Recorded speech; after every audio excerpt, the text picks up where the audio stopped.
Olá, como vai você? Bom, eu sou o professor Oswaldo e hoje vamos falar sobre a crise de 29, um resumo das causas. Bom, a crise de 29, meu caro aluno, ficou popularmente conhecida como a Grande Depressão. Foi uma grande crise econômica que persistiu até a Segunda Guerra Mundial, sendo considerado como o pior e mais longo período da recessão econômico que o século XX já passou.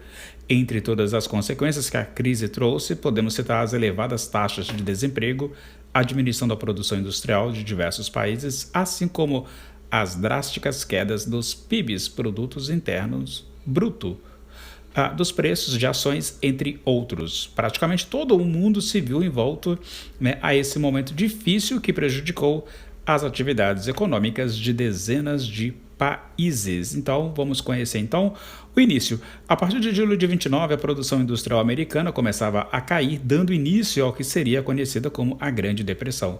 Essa recessão econômica se arrastou até o dia 24 de outubro, quando a Bolsa de Valores de Nova York e a New Stock Exchange viram os valores de suas ações despencarem completamente, fazendo com que milhares de acionistas perdessem tudo praticamente da noite para o dia. A partir daí, o que aconteceram? Os fechamentos de centenas de empresas comerciais e industriais, o que elevaram drasticamente as taxas de desemprego e pioraram ainda mais os efeitos da recessão. Bom, então agora você vai saber causas da crise de 29. Bom, quando a Primeira Guerra Mundial chegou ao fim, alguns países europeus estavam com suas economias enfraquecidas, enquanto que os Estados Unidos cresciam cada vez mais, lucrando com a exportação de alimentos e produtos industrializados. Em decorrência disso, meu caro aluno, a produção norte-americana se acostumou com esse crescimento, o que aumentou dia após dia, principalmente entre os anos de 1918 e 1928, e era um cenário com muitos empregos, preço baixo, elevada produção na agricultura e a expansão do crédito que incentivava o consumismo desenfreado. O problema, meu caro aluno, para os Estados Unidos foi que a Europa começou a se restabelecer, o que levou a importar cada vez menos de quem? Dos Estados Unidos.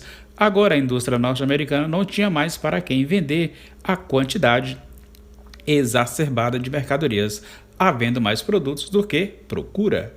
Isso levou à diminuição do preço, queda da produção e, consequentemente, aumento do desemprego. Esses fatores provocaram a queda dos lucros e a paralisação do comércio, ocasionando a queda da Bolsa das Ações, ou seja, a queda das ações da Bolsa de Valores, quebrando-a em seguida.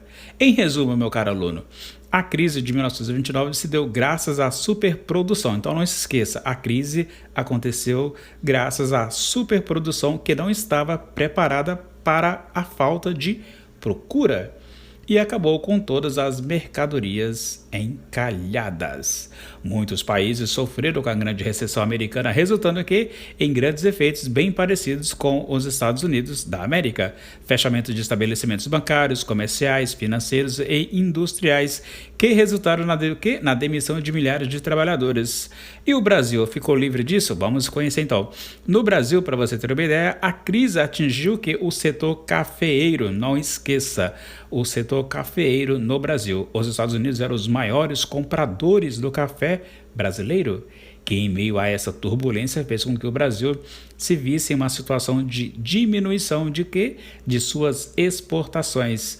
Para que o produto não fosse desvalorizado, o governo brasileiro comprou e queimou, isso mesmo, comprou e queimou toneladas de café, diminuindo a oferta e mantendo o preço do principal produto do país, o café.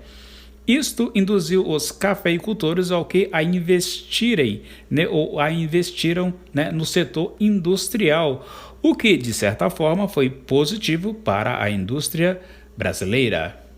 Agora, meu caro aluno, vamos lá, o resumo sobre o fim da crise. Buscando uma solução para o grave problema, os eleitores americanos decidiram eleger o democrata Franklin Delano Roosevelt à presidência, na esperança de que ele erguesse a economia americana no ano de 1933. Ele pôs em prática o New Deal, né, que fazia com que o governo passasse a controlar os preços e a produção das indústrias e fazendas. Assim foi possível controlar a inflação e evitar que houvesse, né, ali acúmulo de estoques. O plano também inseria investimentos em obras públicas, isso significa o Estado fazendo ali a intervenção na economia contra o neoliberalismo, ou seja, o neoliberal, né, não esperava que o Estado fosse socorrer. E olha quem socorreu, foi o Estado que foi lá socorrer com obras públicas como a melhoria das estradas, ferrovias, energia elétrica, entre outros. Desta forma, começaram a aparecer os primeiros resultados, havendo uma diminuição significativa do desemprego.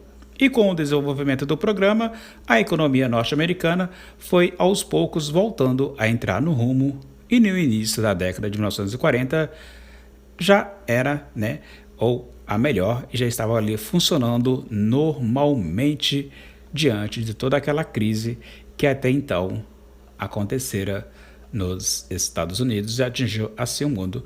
Pois bem, este foi um resumo, breve resumo da crise de 29, né, as suas causas, as suas consequências, enfim, como resultou o final. É isso, se você gostou, deixa o seu like, não se esqueça de inscrever-se no canal, apoia o nosso trabalho, e é isso, eu fico por aqui e bons estudos, meu caro aluno. Tchau, tchau!